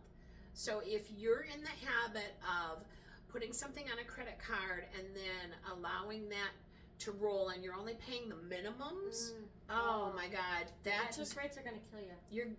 That is a really bad situation to be in. So you need to be responsible with your spending limits. You do. What you can and can't spend. And it's hard.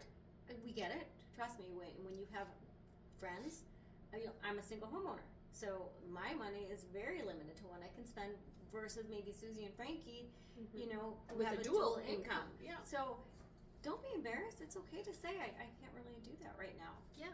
They're going to understand. When Frankie and I first got together, we first combined our finances, we used the envelope budgeting method. Do you remember that? Do you guys know what I'm talking about? The envelope budgeting method. Yeah. So the envelope budgeting method is where you take your bills and you take envelopes and you put X amount of dollars into each envelope for each specific thing. And when the money's gone, it's gone. So we used to have, we called it Kmart money. Okay. So $50 every month went into the Kmart envelope, and that was for toothpaste, hairspray, toilet paper, anything like that. So when we were down to no money left in there, guess what? If you needed some shampoo, you might be in trouble. You might be in trouble. You might have to, get some Dawn dish, whatever. But when it was gone, it was gone. Yes. Groceries, I think at the time we were putting $150 a paycheck, and we got paid twice a week, so $300 a month would go into an envelope for groceries. And we would take the envelope with us and our grocery list. And when we got down to, $20 left, if there was still 2 weeks left in the month, guess what? You were eating mac and cheese, man. I had that situation. I may have said this on one of these videos before. I'd been working full-time at a fast food restaurant, and an Eddie Bauer came into town, into the mall. Oh. And I was like, I got to get out of this fast food. So I applied, and I got the job at Eddie Bauer, and I needed to buy different types of clothes, obviously. Oh, yeah. And they were supposed to give me 40 hours a week. I was going to college, and I think in 1 week I had 15 hours. Anyway, yes, there was a point in time when all I had was a box of macaroni and cheese, salt and pepper, and milk. A little thing of milk, and that had to last me. Oh yeah. And I was like, okay. And then I had someone come over to my house and saw that, and I was so embarrassed. But still, it happens. It does. And you know what happens when you get low on toilet paper? You got to conserve toilet paper, man. Oh, yeah. You just don't pull a wad out when you take a tinkle in the toilet. In the toilet, you got to take like one or two squares and ration out your toilet paper. And I can remember the days. Like you said, you have the money in the envelope. Yeah. I would go, I can't remember what the name of the local grocery store was in Ohio now, and we didn't have phones and, so I would write down next to each item that I had my list, how much it was. Oh, yeah. I knew I only had $50, and if I got all done, I kind of mentally added it up, or I'm like, okay, if it's over, what do I need to put back? Because I've been in the situation where I'm at the grocery line, and I've had to put stuff back. Oh, yeah. It is embarrassing. Yes. But it happens. It does. It happens. And then, we talked about the lending money already, so I don't want to hit that too much. But again, don't feel You don't have to lend feel anybody guilty money. about saying no. Not your daughter, not No. your son, not your mother, not your brother, not your sister, not your second cousin 4 times removed. You know, no. The one that's supposed to be passed away last year. Exactly. Exactly. And then, and you kind of touched shared financial responsibilities, especially if you're living, if you have a roommate, if you have a friend, a family member, or if you're married, have those conversations of how you're going to share those financial responsibilities. Exactly. So, Exactly. All right, moving on, investing and saving. So this is all about making independent decisions on your saving and investing your money. So you know how somebody's like, oh my God, I have the best way for you to make some money. You gotta do this. Oh, you're gonna make millions. Well, guess what? You can say no. I love the example. I'm just gonna read it. Communication. I've set certain financial goals for myself and have chosen to invest my money accordingly. I appreciate any advice, but the final decision will be mine. yeah, Love that one. that is so good. You want to do the next one just because you had a short one? Sure. If you want. Social boundaries. So social boundaries are how we interact in different social situations. So this could be social energy. So I'm just reading this real quick I know. here. I'm Like, wait, what are we some of talking these about? I'm not quite so sure what they all mean, but So this one says social energy. Oh, I This get it. involves recognizing and communicating your limits when it comes to socializing, especially if you're more introverted. Oh my gosh. Yeah, Okay. yeah. Ding, ding, ding, Yeah. ding, ding. As soon as they saw the word introvert, I'm like, I get it, because Yeah. that can take a lot out of you if you're an introvert. Exactly. Or, if you're an empath, a sensitive person, and you go into a crowded a party, a crowded store, whatever, you have all of that energy coming at you that can overwhelm you. So Yeah. it's okay to say no in those situations if it's going to be just too much for you. Yeah. And this goes to your personal space. If you want to hug, I'm gonna hug the stuffing out of you. But if you don't want to hug, you're not gonna. My dance space, your dance space. Exactly. Then we're talking about respectful conversations. Are you comfortable having a conversation about that topic? No? Well then, okay, I'm not comfortable having this conversation. Let's change the subject. It's okay to change this. It's okay to walk away and go talk with a different group, whatever you want. Exactly. Not everyone is okay discussing their personal life in an outing. In a group Exactly. And you know what I found out? This may be TMI for some of you. I'm just giving you that forewarning. Not everybody wants to talk about farting and pooping. My mom did all the time. Sorry, Mom, I love you, but I know, but there are some conversations that some people just don't want to have. that makes them feel uncomfortable. Exactly. It's okay. Yeah. It's okay. Time commitment. So there is nothing that irks me more than when you are having a family gathering. So I'm going to talk about my family. You're having a family gathering, and Mom says, we're going to sit down to eat at 6 o'clock. So plan accordingly. And one of my siblings in their family shows up at 6:30, 6:45. Yeah. Okay. So if it's show up anytime after 5 and we're going to eat at 6, if you want to be there for food, you should come there and be there before 6 and not expect people to hold food for you until you show up. Yes. That drives me crazy. Sorry.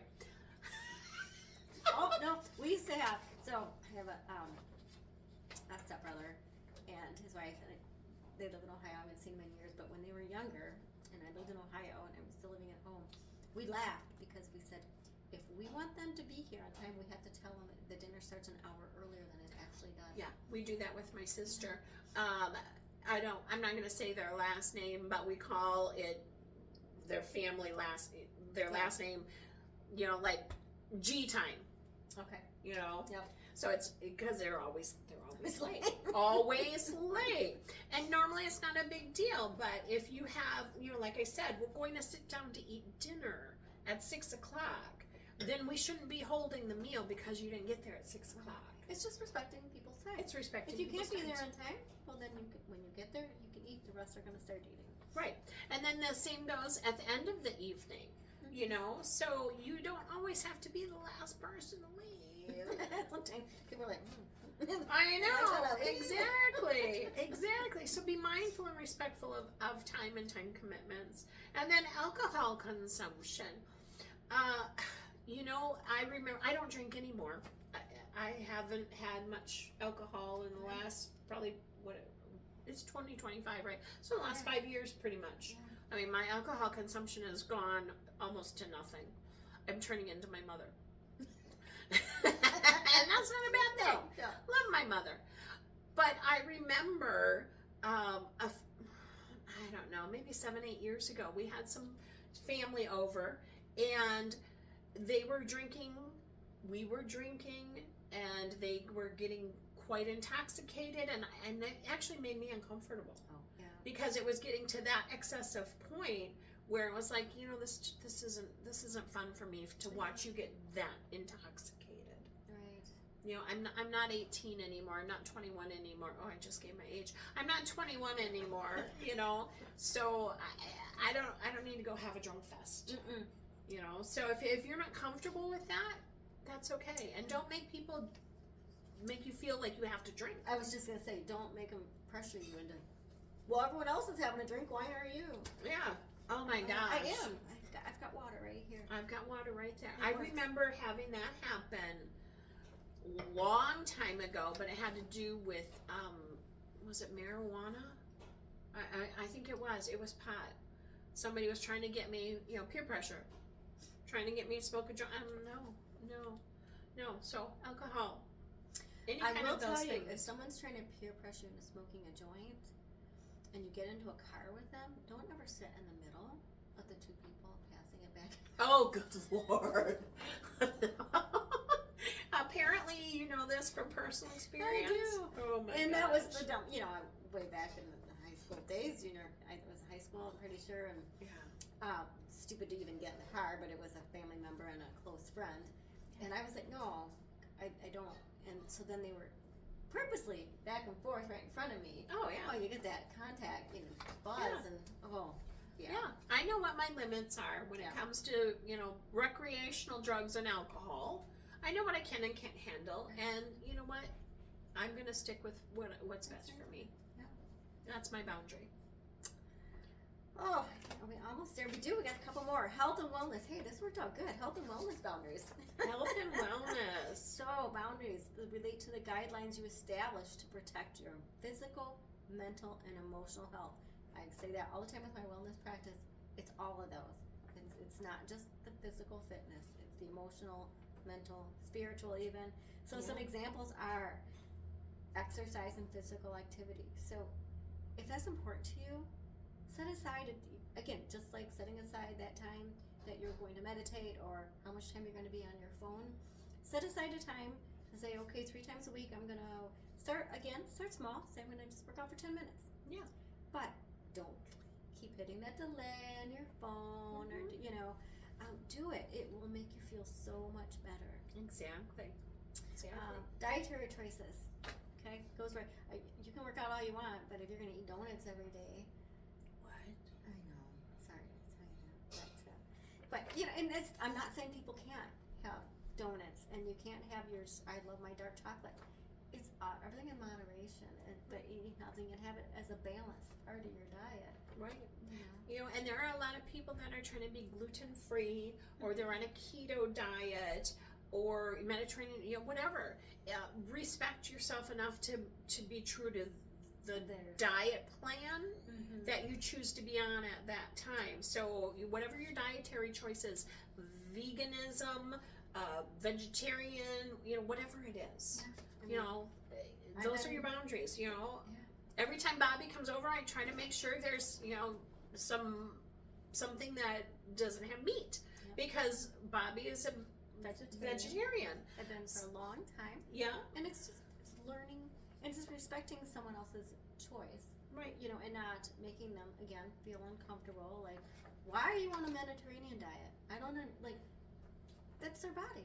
Yes, if that works for them, and I don't like to use the word diet, but that's what everyone calls it. It's really a lifestyle change. If that works for them, and makes them feel good and healthy, let them do it. Let them do it, exactly. And if you are on one of these special eating regimens, let's call it an eating regimen. Like If you're on a food regimen or an eating regimen, it's okay to share what that is with the people that you are with.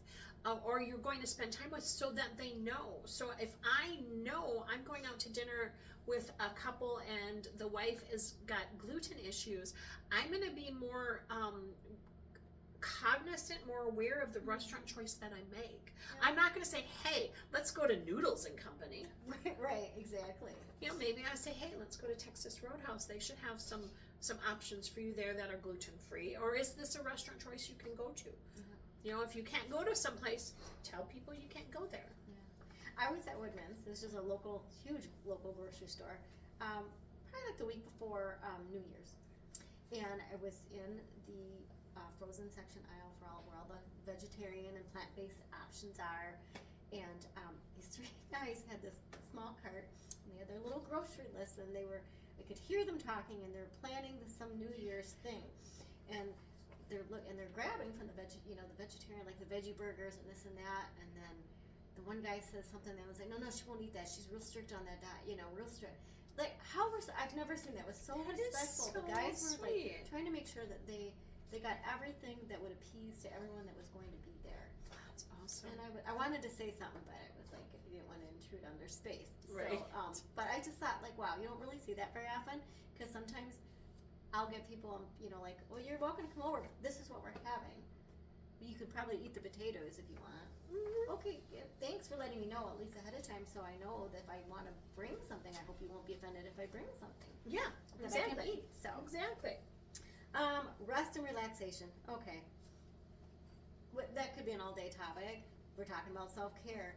You have to know your limits. You have to. It goes back to not, work-life balance. So we won't hit that too hard again. But it's just for your mental health as well as your physical health. You get run down. That's when you get sick. Yeah. Because even when you're mentally run down, because that is when everything comes in, and your bodies just can't fight that defense mechanism. Yeah, it's okay to take a break. It's okay to sit down and rest. Yeah. In fact, it's necessary. You don't always have to be doing something. No. Sometimes it's more important just to be. In fact, I remember one time I asked a friend, this again years ago, dating ourselves, I was probably in my 20s. Right. Like, what did you do? This weekend, we're just talking and, at work. Absolutely nothing, they said. And I was like, what? And they're like, no, I laid around and I watched TV all day on Sunday. And I was like, who does that? Like, oh my God, if I ever get a day to do it. I know. I don't get a day to do that very often, but because I just don't watch the TV that much. But I could be sitting around reading or just relaxing with my cats. It's okay, like you said, to just absolutely do nothing. Sit outside and listen to nature. Oh my God, yes. That's the best. Just be. Yeah. Just be. So the other ones we already kind of rolled up into this was the mental health care. I mean, it's just so important. So important. And work-life balance. Yeah. Your mental health is non-negotiable. Mm-hmm. So set your boundaries up and uphold them. Yep. And then that goes with the personal boundaries as well. Yeah. Oh, that's yours. That's okay. Next Yeah, topic. personal boundaries. I mean, a lot of these, again, we're getting to that where we're kind of going, we're going back. So personal boundaries are all about rules or limits that a person establishes to identify reasonable, safe, and permissible ways for other people to behave towards them. So some examples are privacy, respecting privacy and having boundaries about what you will and will not share with other people. Your personal space, self-care, emotional limits. Emotional limits, I like this one. one. It goes back to that mental health thing. Exactly, Yes. exactly. What are you able to engage in on an emotional basis, and what are you unable to deal with on an emotional level? There are, my daughter, if we're talking about cats, and anything comes up about a cat being sick or a cat dying or anything like that, she's going to be an emotional wreck because she is so energetically and emotionally tied to cats. She's got 4 of them. Yeah. That would just, she couldn't have that conversation. She gets choked up. She gets choked up. Yeah. So it's going to be a hard. That's an emotional limit for her. And then decision-making boundaries. just because you have an opinion doesn't mean you have to share your opinion.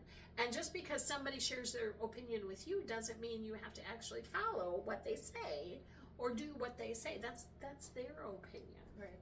And I was like, we all have opinions. And we all have beliefs. Yeah. And we're never going to agree on everything, but we should be able to have those conversations. Exactly. And we learn a lot more by having those conversations. I learn a lot more having conversations with people who have different beliefs and values and opinions than I do, because I get an understanding. Exactly. And I learned something that I maybe didn't know before. Exactly. So. And then let's just talk one more thing about the decision making. So I am a slow decision maker when it comes to making purchases sometimes. If I go into a store or if I'm looking online, I might, if I'm on Amazon, I'm an Amazon shopper. Me too. It's so easy. It might sit in my cart for a week or two before I make a decision to purchase that. So if I'm at a retail store and I need to think about making a purchase or not, I'm going to respect myself enough to say, you know what, I need to take some time to think about it and make a decision if I'm going to make this purchase or not. So I will circle back when I've made a decision. We're a lot alike that way. Why just finding that out? See, having conversations. I do the same thing. Sometimes I save for later instead of keeping it in my Amazon cart. Yeah. But I use the same concept online that I do in the store. And if I really, really want something, and it's a little pricier, even if it isn't, like I have the boots I have upstairs. They were on sale. They're half price. At Meyer. This was a while ago, and I knew I needed boots. I'm like, those are the ones I really want? Well, guess what? I'm going to go home, and I'm going to sleep on it. That's what I do with like a lot of my purchases. If I still want it, I'm going to go the next morning. If that size is there, that's meant to be. If I really want it. And if it's not, wasn't meant to be, and there's something else better that I should be looking at. Yeah. So if you're like us and you need a little time to make a decision, it's okay to tell people you need time to make a decision, to think about it, to process. When I bought my Jeep, that was Yeah, you got to think about it. Whether it's a little decision or a big decision, sometimes you need to think about it. Yes. All right. Is this one? Yeah, energy boundaries. Yes, that's the last one. Okay. Again, this talks about your physical, emotional, and mental energy. Okay, it's all about taking care of yourself. These boundaries help protect your well-being. They prevent burnout and ensure that you have the energy for the activities and relationship that are the most important. Exactly. That's huge. So, social energy. Okay. Yeah. I enjoy spending time with my friends. I enjoy spending time with Susie. But if my week gets overbooked and I have got work commitments, or things that I have to do, and I have too many social commitments, I will sometimes honestly say I can't do this week. Can we reschedule? Yeah. When I wasn't feeling well the other night and I was supposed to have dinner with a friend, we rescheduled to next Monday. That's okay. I'm not up to par. I'm not going to be great company if I don't feel good. Right. Exactly. Exactly. Respect yourself enough to say no when you need to say no. Yeah. Same goes with that work energy. We've already talked about this. I think we've hit this one. Exactly. If your hours are 8 to 5, you work 8 to 5, not 7:30 to 5:30. Yes. I can't pound that enough. I feel like those little male with whack-a-mole. Yeah, whack-a-mole. Emotional energy. Okay, we've hit on this on other topics as well, but some people find certain topics draining or emotionally hard to talk about.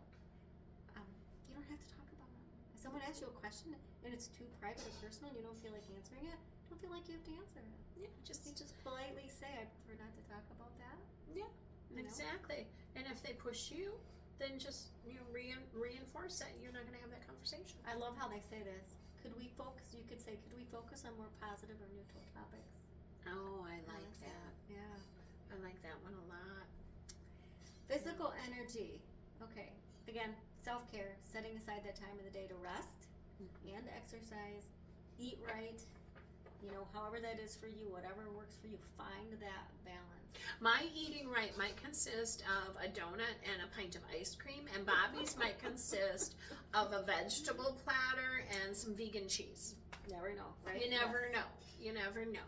I know Frankie he likes to lift weights. He's been lifting weights since I've known him. The weight machine is right over there. I know you guys can't see it, but 5 days a week, every day, Monday through Friday, that is important to him. He will come down and he will lift his weights, and then he starts his day.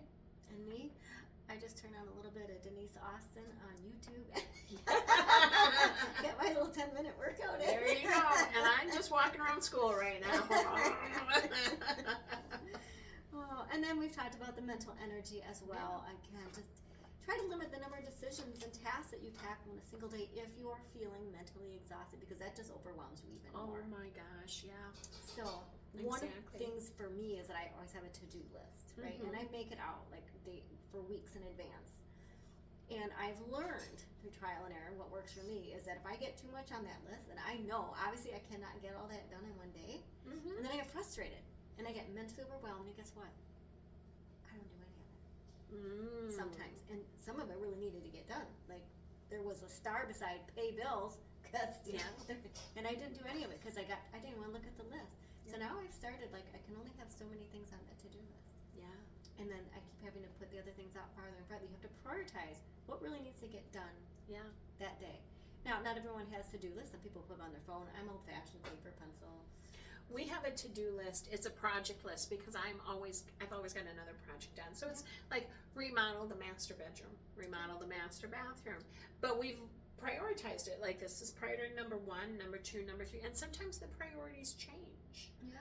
And it's okay if they change. And like you said, if it's a daily task, maybe you can only have 2, 3, 4 things. How much can you physically do when you work 8 hours a day? Exactly. You know, and then if you have a family and, you can think of those time commitments because you, again, have to leave time for yourself. And Exactly. So don't overcommit yourself. But I like the project. I do have a list that says future projects. Yeah. And those go on a list by themselves. But we just need to mentally take care of ourselves. We do, and we need to set good boundaries. And we've given you a whole bunch of ideas on different kinds of boundaries. Yes. So we won't put this whole thing out there. It's 12 pages. It's a lot. But we'll put some little outline pieces and then the websites that we use to get this information. Yeah. And I don't know. We both hope you enjoyed it. Hi, Frankie. Hello, you too. How are you? Good. How are you? I'm well, thank you. We hope you enjoyed this session. I did. It's been a while since we got together. I know. And hope you find some use out of this. And if you do, please like and share. Write some comments. We'd love to hear from you. Oh, definitely love to hear your thoughts on this topic in general. What are you setting for your boundaries? Where are the areas where you could be better at setting boundaries? Whatever you want to share. Yeah. And that's your boundaries, whatever you want to share or not share. Love it. See? Yeah. All right, everyone, have a great rest of your day. And I don't know when we'll be back, but we'll be back. We'll be back. I gotta find I buried the clicker. Okay, is it gonna work? I don't know. Wait, are you ready? Okay. Bye. Nope.